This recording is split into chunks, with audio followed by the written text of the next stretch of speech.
ভোলার তজুমউদ্দিনে স্বামীকে বেঁধে স্ত্রীকে সংঘবদ্ধ ধর্ষণের অভিযোগে উপজেলা শ্রমিক দলের যুগ্ম সম্পাদক ফরিদ উদ্দিন সহ ১১ জনের বিরুদ্ধে মামলা হয়েছে।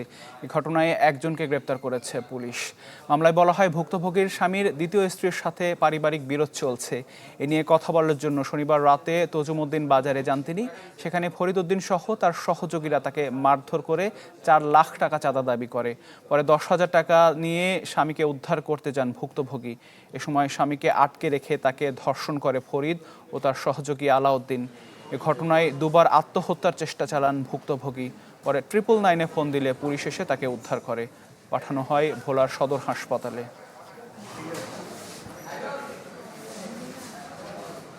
প্রথম আমারে কানের দুল দুটা খুলে দিতে আমি খুলে দিছি।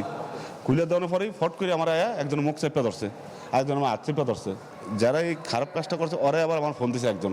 ফোন দেওয়ার তুই যদি তোর মধ্যে থানাতে আস, তোর তো খুঁজে পাইবো না, তোর বাপ মারও ঠিকানা পাইবো না।